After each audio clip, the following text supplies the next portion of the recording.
Hola, my friends. I hope you're all well and that you had a wonderful weekend and a wonderful Monday. This week we are speaking about burnout.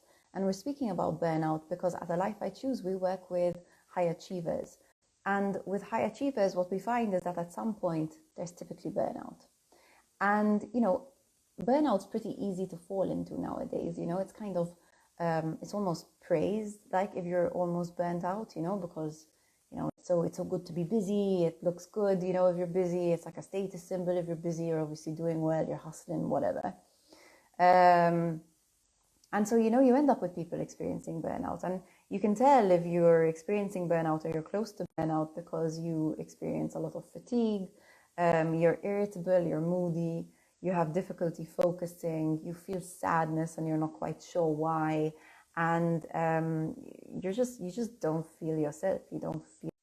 So why does burnout even happen, right? Burnout happens because you're constantly on go mode, or you're in one particular role for too long, right? You could love your job, but if you are constantly in your professional role and you barely have time for your personal roles, like your role of partner or your role of mom or your role of daughter or whatever, then things go off balance, right? You're too much in one role, and that is exhausting.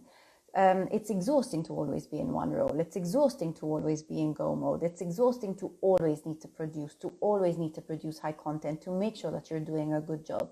Sometimes we need to just let go and relax, right?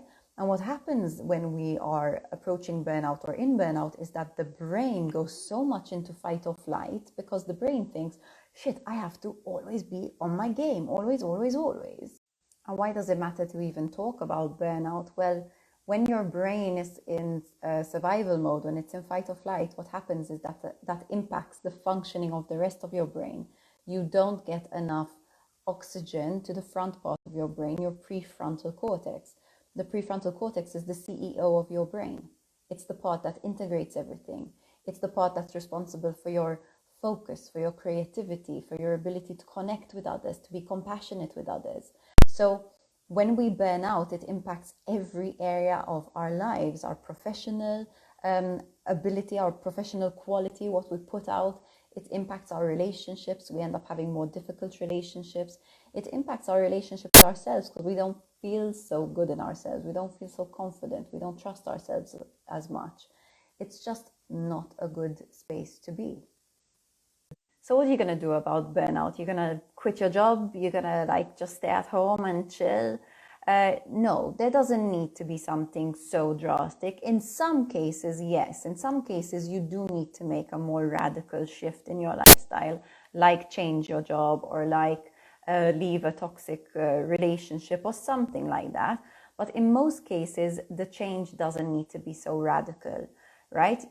Simon Sinek speaks about the concept of the infinite game, right? And if you think about our lives and our careers or our businesses, you need to approach it from the mindset of this is an infinite game, right? It's not a finite game like a football match where somebody's going to win and somebody's going to lose. Your life isn't about winning or losing. Your business isn't about winning or losing. It's about staying in the game for as long as possible. So how do you stay in the game that brings you pride whilst not losing the joy of it?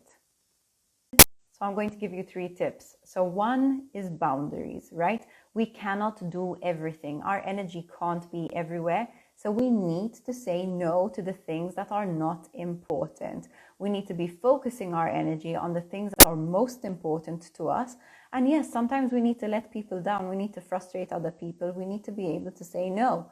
And that's okay. We can delegate. We can just say no. We can let something go. It's not such a big deal. So boundaries. 2, make life feel good, right? Little things. How can you make your life enjoyable? If you start your Monday and you feel as though it is just a marathon until the end of the week, it's like a race, you're going to be exhausted. That's not going to be fulfilling. But if you start your Monday and your Monday feels good, right? There's a part of your Monday where you're having a cup of tea for yourself, or you're reading a chapter of a book, and on Tuesday you're going for a walk with your kids, or life becomes much more enjoyable when it feels good. So you need to make sure that you engage your senses, that it's not always about getting things done. It's not always about figuring things out. It's not always about how you can be your most productive. Ask yourself, how can I make this more fun?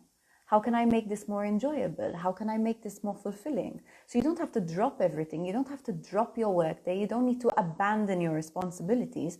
But how can you make them more fun, right? What would make doing your accounts more enjoyable? What if you did them, at a cafe, or if you did them at home, but you listened to nice music and you had a nice cup of tea while you did them? Or what if you told yourself, you know what, the moment I finish this, I'm going out in the sunshine, I'm going to have a really good time, I'm going to listen to a podcast and really enjoy myself. It's the little things that make life feel good. So make your life feel good. My third tip is that if your burnout has been going on for a long time, you're probably at a point where it's become difficult to function. You're experiencing pain, right? Chronic pain, or you're experiencing some version of depression. It's okay, all right? And I don't mean it's okay, like it's okay, you're fine, like just handle it. I mean, it's okay in the sense that you're not doomed, right? This is not like how it's going to be for the rest of your life. What's important is that you honor yourself and you prioritize yourself and you invest in your rest. The body and the mind know how to heal themselves. We just need to give our bodies the right conditions to do so. So rest, and rest some more until you feel like yourself again. And yes, that sometimes means you need to say no to a lot of stuff to be able to do that. But your body will rebalance, right? And invest in help if you need some help.